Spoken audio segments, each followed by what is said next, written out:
পাকা আম দিয়ে যে বিনা তেলে পোয়া পিঠে বানানো যায়, ভিডিওটি না দেখলে আপনারা বিশ্বাসই করতে পারবেন না। কিচেন উইথ ভিলেজ ফুডে আপনাদের সবাইকে স্বাগত জানাই। আজ আমি আপনাদের সাথে খুবই সুন্দর একটি দুর্দান্ত রেসিপি শেয়ার করব। দেখুন, এখন কিন্তু পাকা আমের সিজনে যদি একবার বিনা তেলে পোয়া পিঠে বানানো না যায়, তার টেস্ট এবং স্বাদ অতুলনীয়। আপনারা যদি না বানিয়ে খান, বারে বারেই বানিয়ে খাবেন। দেখুন, বিশেষ করে এই গরমের জন্য আমরা কিন্তু পাকা আমের পোয়া পিঠে সবসময় তেলে ভেজে খাই, তার টেস্ট আলাদা। আর এই গরমের জন্য যদি আপনারা তেল ছাড়া বিনা তেলে যদি আমার মতো এই প্রসেসে বানিয়ে খান, খেতে ভীষণ মজার লাগবে। যাকে খাওয়াবেন বারে বারেই আবদার করবে ওই রেসিপিটাই বানিয়ে দাও। আশা রাখছি আপনাদের এই ভিডিওটি খুব ভালো লাগবে। আমটা এবারে কেটে নেওয়া হবে। দিদি বলো। কালারটা কিন্তু খুব সুন্দর এসছে। হ্যাঁ গো, বাহ বাহ, কি সুন্দর কালার। দেখো আমের কি সুন্দর সেন্ট বার হচ্ছে গো। আর এই দেখুন বন্ধুরা, এই আমটা কিন্তু আমাদেরই গাছের আম। দেখুন, পাকলেও কিন্তু খোসাটা আর কি সবুজ থাকে। দিদি আমের খোসাটা ছাড়িয়ে দিয়েছে।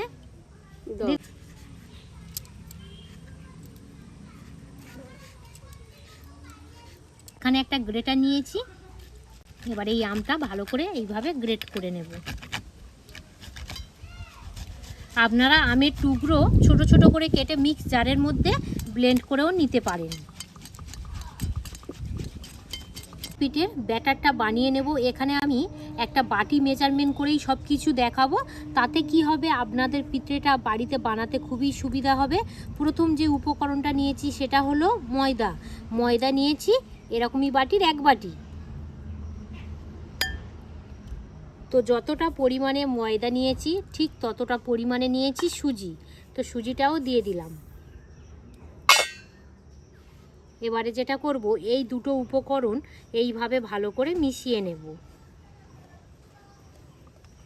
এই পিঠেটির টেস্ট বাড়ার জন্য গাই দুধ ব্যবহার করছি। ভালো করে ফুটিয়ে নিয়ে একদম ঠান্ডা করে নিয়েছি। তো যে বাটি মাপে আমি ময়দা সুজি নিয়েছি, সেই বাটি মাপে হাফ বাটি দুধ দিয়ে দেব। দুধটা দিয়ে যদি আপনারা এই পিঠেটি বানিয়ে খান, সত্যি বলছি এর ফ্লেভার একদমই অন্যরকম আসবে। এবার ভালো করে এইভাবে মিশিয়ে নেব। আমি আমের কাঁধ দিয়ে দেব এরকমই ছোট বাটির 1 বাটি। সব কিছু উপকরণ ভালো করে এইভাবে মিশিয়ে নেব। ব্যালেন্স ঠিক রাখার জন্য পরিমাণ মতো লবণ ব্যবহার করলাম। এবার আমি আরও একটা উপকরণ অ্যাড করব, সেটা হলো চিনি। দেখুন, চিনির পরিমাণটা আপনারা আপনাদের পছন্দ মতো দেবেন।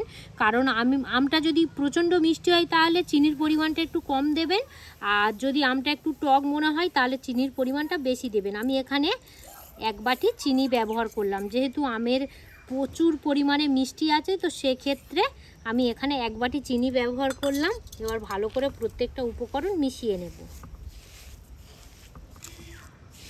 আজকে তাহলে কি হচ্ছে গো, আম দিয়ে পোয়া পিঠা, তাও আবার বিনা তেলে। আমরা সাধারণত তেলে ভেজে খাই যে কোনোই পিঠে, এটা একদম বিনা তেলে সুন্দরভাবে কিন্তু একদম পুরো ফেটে নিয়েছি। এবারে যেটা করব, যেহেতু এখানে সুজি আছে, তো 5 থেকে 10 মিনিট রেস্টে রেখে দেব। তাতে কি হবে, চিনিটাও খুব সুন্দরভাবে গুলে যাবে আর সুজিটাও খুব সুন্দরভাবে কিন্তু ফুলে যাবে। তাহলে চাপা দিয়ে 10 মিনিট বাদে রেখে দিয়ে আবার ফিরে আসছি। একটা কড়ার মধ্যে জল দিয়ে জলটাকে একটু ফুটিয়ে নেওয়া হচ্ছে। এই দেখুন কত সুন্দরভাবে চিনি গলে গেছে আর সুজিগুলো দেখুন ফুলে কিন্তু ডবল হয়ে গেছে। তো এখানে আমি আরও একটা উপকরণ অ্যাড করব, সেটা হলো বেকিং পাউডার, একটু আর কি ছিদ্র করার জন্য। ঠিক আমি হাফ চামচ দিয়ে দিলাম। ভালো করে এইভাবে ফেটে নেব।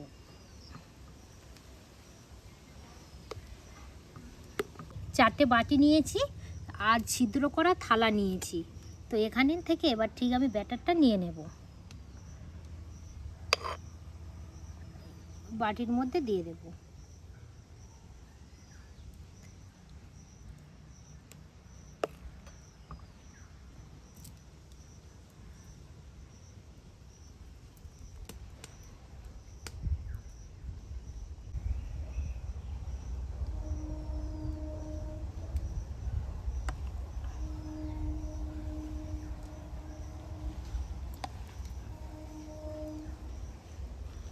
ফুটন্ত গরম জলের মধ্যে স্ট্যান্ড দিয়ে দিয়েছি। এবারে ছিদ্র করা এই থালাটা বসিয়ে দেব, একটু সাবধানে বসাবেন। এইভাবে ভালো করে চাপা দিয়ে কিছুক্ষণ ভাবিয়ে নেব। এর মতো লো টু মিডিয়াম আছে জাল করে নিয়েছি। এবারে দেখাবো কত সুন্দর এই ভাপা পিঠেগুলো একদম রেডি হয়ে গেছে। এখানে একটা কাঠি নিয়েছি, এই দেখুন কাঠির গায়ে কিন্তু কিছুই লাগছে না। এই দেখুন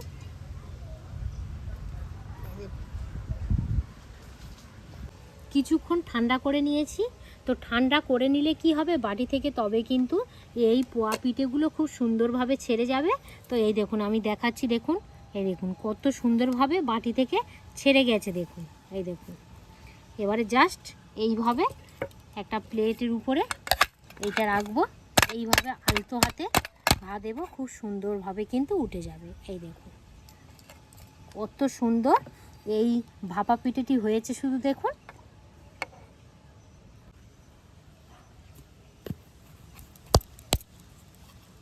এই দেখুন কত সুন্দর জালি জালি কেটেছে, দেখুন এই দেখুন। আর কতটা নরম সফট হয়েছে দেখুন। আম দিয়ে এত সুন্দর পিঠে হয়েছে, পোয়া পিঠেটা হেভি হয়েছে গো। এবার আমি একটা পিঠেটি কত সুন্দর নরম হয়েছে দেখাবো। এই দেখুন আর কত সুন্দর জালি জালি হয়েছে দেখুন। এবার আমি একটা কেটে দেখাচ্ছি, দেখুন এই দেখুন।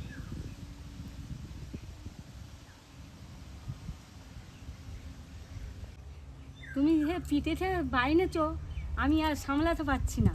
দাও, নাও কি সুন্দর হয়েছে দেখো না, উফ, সুস্বাদু খাওয়া। তুমি খেয়ে দেখো টেস্টটা কেমন এসছে, আগে ভালো করে খাও। খুব সুন্দর হয়েছে গো, হুম, খুব সুন্দর। আর কতটা নরম হয়েছে, নরম তুলোর মতো, একদম তুলোর মতো হয়েছে। তো আমিও এবার একটু টেস্ট করে নেব। জালিটা কত সুন্দর হয়েছে দেখুন।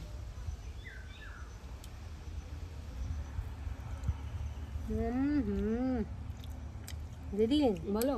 খুব সুন্দর ফ্লেভার এসছে তো। খুব সুন্দর। ও আম খুইরে যাবে কিন্তু এই মুহূর্তের মধ্যে তোমরা করে খাও, খেয়ে দেখবে খুব সুন্দর লাগে। আম ফুরিয়ে যাওয়ার আগে একবার হলেও এই প্রসেসে বিনা তেলে পোয়া পিঠেটা বানিয়ে খেয়ে দেখুন। ভীষণ ভীষণ সুন্দর, মানে বাচ্চাদেরকে যদি দেন বুঝতেই পারবে না এত সুন্দর একটা টেস্ট এসছে।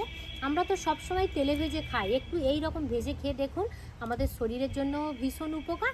আর টেস্ট আর স্বাদ অতুলনীয়, সেটা নিয়ে কোনো কথাই হবে না। আমি বানিয়েছি বলে যে বলছি তা কিন্তু নয়, ভীষণ সুন্দর লেগেছে। তো এই ভিডিওটা এখানেই শেষ করলাম। আপনাদের কেমন লাগলো অবশ্যই কমেন্ট করে জানাবেন। আর ভিডিওটি দেখার জন্য আপনাদেরকে অসংখ্য অসংখ্য ধন্যবাদ জানাই।